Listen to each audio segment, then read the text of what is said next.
is he's wondering whether Pakistanis as well as Indians do understand the implications of how different the Cold War lessons are for this region.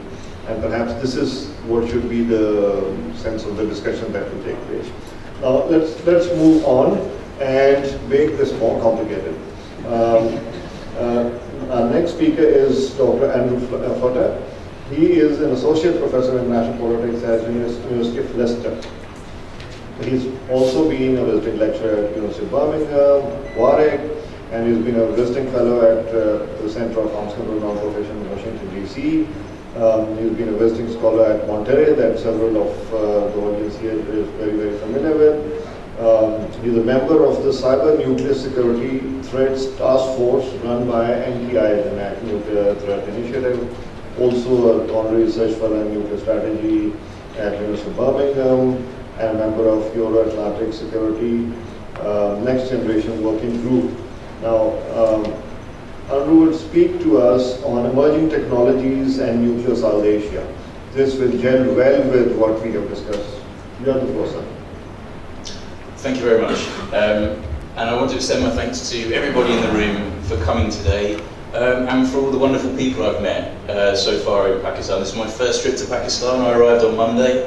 I've survived the heat and the spice, I think, so far. I'm back home tomorrow, but I'm very much looking forward to coming back again. It's been a really wonderful trip, so thank you for that.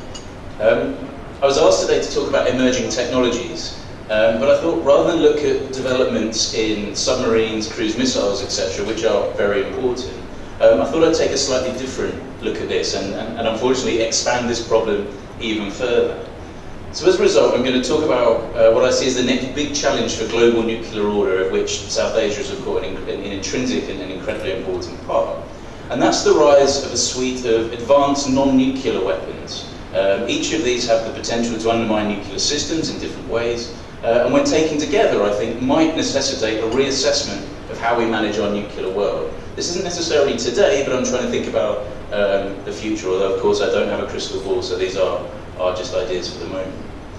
These technologies include ballistic missile defences, which I talked about yesterday, but I'd be happy to talk about a bit more in Q&A.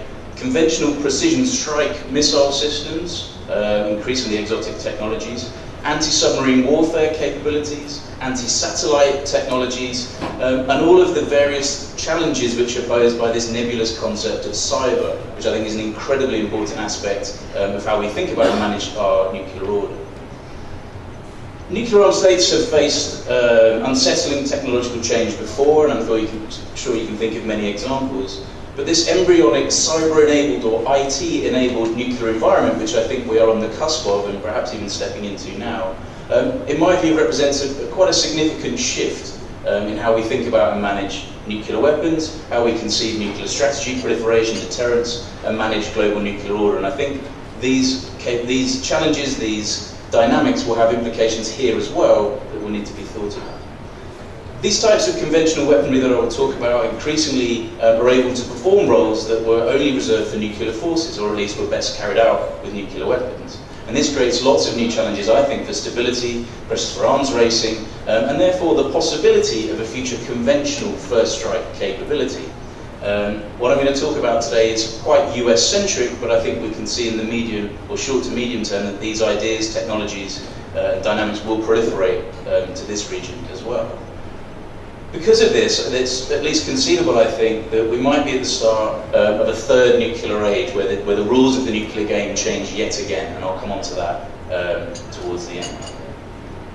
So the first component of this new context, and the most established, particularly in the West, but also now increasingly here as well, is the rise and spread of active ballistic missile defences. As I say, I won't talk too much about BMD because I didn't meant to talk about that yesterday, but I'd be happy to talk Q&A. Suffice to say, though, the move towards greater reliance on defences, and in this context particularly by India, is creating new pressures for nuclear balances. To put it bluntly, defence is cast doubt on the ability of one state to always hold targets vulnerable in another, a key component of man and deterrence. This is most obvious in the US-Russia dyad, perhaps also in East Asia, but I think increasingly here in South Asia as well. Second component of this, what I will label the Advanced Conventional Weapons Challenge, or ACW Challenge, involves a mixture of new technologies that might be used in nuclear counterforce role. That is, to prevent nuclear weapons, delivery systems, and associated command and control apparatus from being used. Again, historically, many of these challenges or many of these operations could only be carried out or were best carried out through nuclear weapons. But major advances in precision, tracking, manufacturing and processing power, all driven by the latest information technology revolution, has meant that many of these tasks can now be performed potentially or undertaken with non-nuclear weaponry. I think that's a very important shift in where we are. The first set of these technologies are conventionally armed munitions able to hit targets quickly and with high precision, either globally or regionally. Such technologies could, for example, be used against a nuclear missile being ready to fire, or other key nuclear facilities such as command posts or communications infrastructure. The concern here, of course, being that conventional weapons might be used to retard or prevent nuclear systems from working and could theoretically be used as part of a disarming non-nuclear first strike. The United States is at the forefront of these technologies and has stated that the aim of its Prompt Global Strike program, which has been around now for over a decade, is to hit targets anywhere in the world in under 30 minutes, either with conventional forces or, as I'll come on to, potentially with cyber forces as well. Whilst this is a predominantly US-centered program at the moment, we've already begun to see these technologies proliferate to other countries, and I think this will again become increasingly apparent in this region too. Many of these systems remain in their infancy, but it's possible to foresee the beginning of a new arms race in dual use, or at least non-nuclear technologies, and we could begin to worry about non-nuclear technologies as much as nuclear weapons. Again, this is not necessarily today, but it's beginning to think further along and try to think strategically into the future. A second set of technologies include new ways of attacking nuclear-armed submarines, anti-submarine warfare. It's long been held that the bedrock of nuclear deterrence and a survivable second strike capability is a nuclear-armed submarine, preferably nuclear-powered, but whatever, one that is quiet and considered at the bottom of the ocean, hopefully undetected. But I think this is also being challenged too, in many ways. New underwater systems, particularly unmanned underwater vehicles, UUVs, or colloquially underwater drones, as well as enhanced monitoring and listening capabilities, are beginning to challenge the sanctity of a submarine-based nuclear force. UUVs might be able to silently track nuclear-armed submarines while on patrol, sending back location data to a central server or to a nearby attack submarine, or even able to carry weapons themselves. These technologies are unlikely to make the oceans transparent. As I'm often told when I speak to policymakers on this issue, the oceans are very big. But I do think it does begin to challenge the idea that secure second strike can purely be based on submarines, which again, I think will have interesting implications for this region. Lastly, significant advances have been made in anti-space and anti-satellite technologies. ASAT technologies or weapons are not direct counter-force capabilities in the same way as B&D, prompt strike technologies, or anti-submarine warfare, but they do pose a distinct threat to nuclear relations too. This seems particularly likely to be the case during a crisis. This in turn could well provide escalatory pressures and complex crisis stability in unforeseen and unplanned ways. China is of course known to have an anti-satellite program, and it seems others will follow suit too. I think more broadly this suggests that developments in computer-enabled weapons, particularly driven by this latest information technology revolution, are beginning to transform the ability to attack targets previously reserved for nuclear forces. It may not be today, but it is slowly moving in that direction. While of course there's lots of countermeasures available, the trend seems to be towards both more qualitative and quantitative improvements in the future and the spread to new actors. And the last part of this puzzle, and I think perhaps the most fascinating, are the challenges posed by what we term as cyber. And I think this is something that every nuclear-armed state, irrespective of where they are in the globe or what type of capability they deploy, needs to take note of. So firstly, it's important to note that cyber is a fundamentally contested term. It means lots of different things to lots of different people. It's used in different ways. The debate is very complex and often not very helpful. But I think in the nuclear context, in the South Asian context, we perhaps may best think of it as a set of capabilities, tools, and perhaps weapons that might be used to exploit or attack nuclear systems, as well as a broader digitized security context within which nuclear operations are carried out. So it's the context as well as tools, and I think both of those are important. Now this suggests that the challenges posed by cyber are diverse, impact right across the nuclear weapons enterprise, all the way back to the threat of design and operational secrets being stolen, which are increasingly stored on computers, attacks on communications, spoofing, making a particular early warning systems, radars, satellite, etc. Right up to the worst case scenario, which would be attacks designed to compromise nuclear weapons themselves, or in a worst case scenario, cause a nuclear launch or explosion.